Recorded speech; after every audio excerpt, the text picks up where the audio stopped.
పుస్తకాలన్నీ మీరు చాలా సందర్భాల్లో మీరు చూశారు.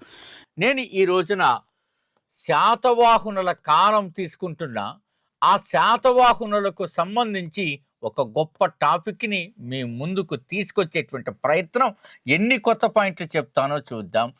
గాథా సప్తసతి. మిత్రులారా, గాథా సప్తసతి అనేటువంటి టాపిక్ ఏదైతే ఉందో దాని గురించి మీకు వివరంగా మాట్లాడదాం. శాతవాహన సాహిత్యానికి సంబంధించి గాథా సప్తసతి గురించి అడుగుతారు. 2008లో ఏపీఎస్టీ మొదలైనప్పటి నుంచి ఇప్పటి వరకు 4 టైమ్స్ దాకా ఈ బిట్ పైన ప్రశ్నలు వచ్చాయని మనకు తెలుస్తుంది. 2025లో కూడా బిట్టు వచ్చింది. సో అక్కడ చాలామంది తడబడ్డారు. ఎక్కడ తడబడ్డారో నేను చెప్తాను. ఈ గాథా సప్తసతికున్న పేర్లేంటో తెలుసా మిత్రులారా? దీనిని సప్తసాయి అని అంటారు. ఈ క్రింది వానిలో ఏ గ్రంథాన్ని సప్తసాయి అంటారు అని అంటే మీ దగ్గర సమాధానం ఉందా మిత్రులారా? ఈ వీడియో చూస్తే ఆ సమాధానం మీకు వస్తుంది. సప్తసాయి అంటారు. మరొక పేరు ఏమిటో తెలుసా మిత్రులారా? దీనికి అమృత కావ్యము అని పేరు. మిత్రులారా, దీనికి ఏమని పేరు? అమృత కావ్యము అని పేరు. సో అమృత కావ్యము అని గాథా సప్తసతిని ఎవరన్నారంటే హాలిడే స్వయంగా దీనిని ఏమన్నాడు? స్వయంగా తనకు తానే చెప్పుకున్నాడు. అమృత కావ్యము అని గాథా సప్తసతిని అంటారని. మిత్రులారా, గాథా సప్తసతి అనేటువంటి అంశాలు మీకు ఎంత ప్రత్యేకమైనవో అంత ప్రత్యేకమైనవి అనేటువంటి అవకాశాన్ని ఇక్కడ మీరు తీసుకుంటారు. మీతో నేను ఇంకా ఇక్కడ చాలా డిస్కస్ చేస్తాను. ఈ గాథా సప్తసతి అనేటువంటి ఈ యొక్క సాహిత్యం గురించి తెలిసినప్పుడు మనకి ఇందులో లాస్ట్ టైం ఇచ్చిన వాటిలో ఇది ప్రేమ కావ్యము అన్నాడు. ప్రేమ కావ్యము అన్నాడు. ఇక్కడ డౌట్ అంటే 2 స్టేట్మెంట్స్ ఇచ్చాడు 2025లో. అందులో ఒక స్టేట్మెంట్ ఇది ప్రేమ కావ్యము అన్నాడు. ఇక్కడ చాలామంది మనం పాఠాలు చెప్పేటప్పుడు చెప్పింటారు 700 కథలు ఇందులో ఉన్నాయి, ఇవి శృంగారభరితమైనవి అని. మిత్రులారా, శృంగారభరితమైనవి అని చదివారు. ఇందులో డౌట్ వచ్చేసింది. 700 కథలు శృంగారభరితం అని మనం చదివాము కదా అని. అందుకే లాస్ట్ టైం నేను వివరంగా చెప్పాను. ఈ శృంగారభరితమైనవి అనే చోట డౌట్ వచ్చేసి ఇది ప్రేమ కావ్యం కాదేమో అని అనుకున్నారు. ఏమండి, శృంగారంలో ప్రేమ ఉండదా? అనురాగం ఉండదా? విరహం ఉండదా? మరి ఎందుకు మనలో డౌట్ వచ్చారు? అందుకని చదివినట్టు వస్తేనే మనలో ఇంకా అప్లై చేయలేరు. ఇది ఎలాంటిదంటే పల్లె పడుచుల హృదయాలను అత్యంత అందంగా చిత్రించిన కావ్యం అండి. అందుకే దీన్ని అమృత కావ్యము అన్నారు. ఇది ఈసారి బిట్టు పడే ముఖ్యమైనటువంటి బిట్టు. ఏమని?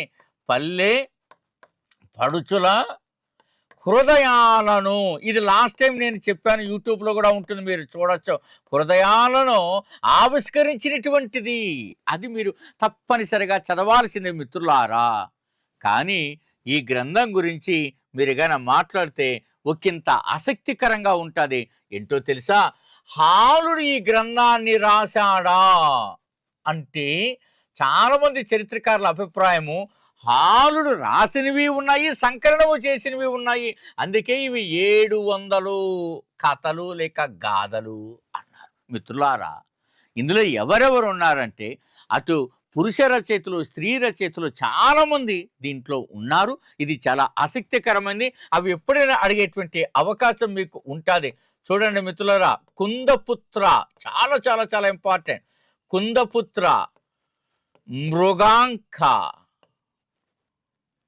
సో కుందపుత్ర, మృగాంక, మకరంద. మీరు చదివేటప్పుడు ఈ పాయింట్లు చాలా ఆసక్తికరంగా చూడాల. కుందపుత్ర, మృగాంక, మకరంద, వాసవ, కుసుమాయాద. మిత్రులారా, వీళ్ళంతా కూడా పురుష రచయిత్రులు.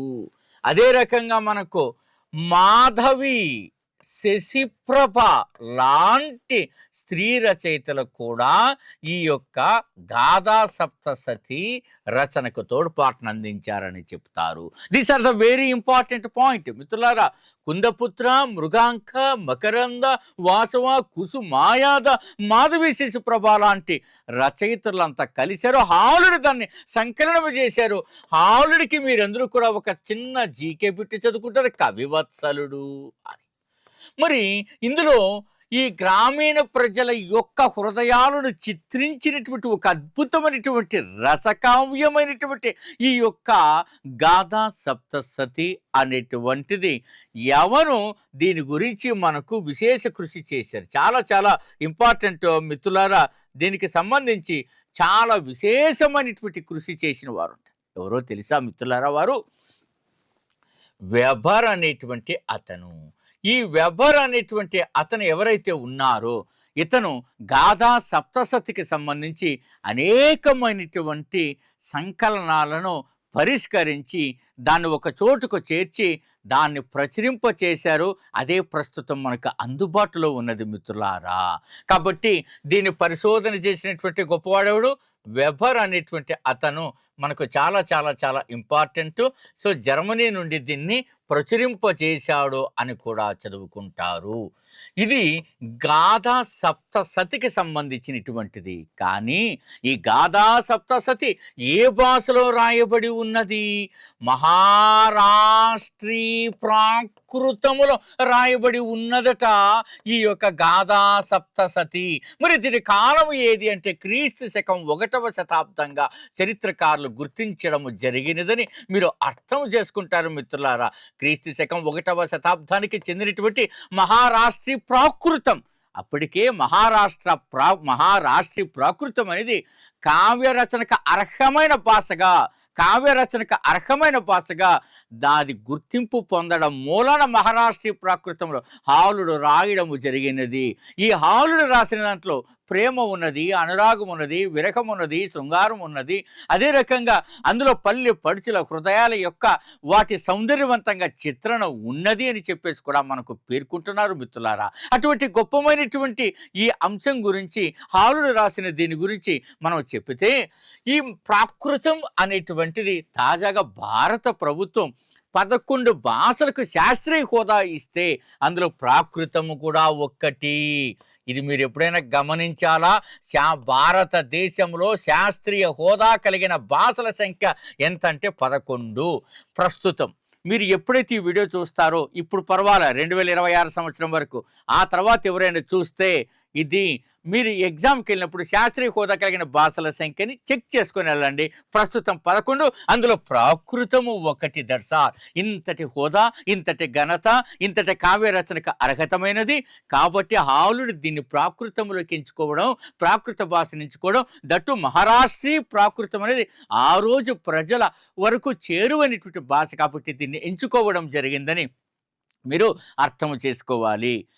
ఈ రకంగా ప్రతి టాపిక్ని ఏపీ హిస్టరీలో మీరు గాన చేరితే మిత్రులారా 72+ మీరు చేరుకుంటారు. ఇందులో ఏమి డౌట్ లేదు. కాబట్టి 72 మార్కులు మీరు చేరుకోవాలంటే ఇది చాలా చాలా చాలా చాలా అవసరం మిత్రులారా.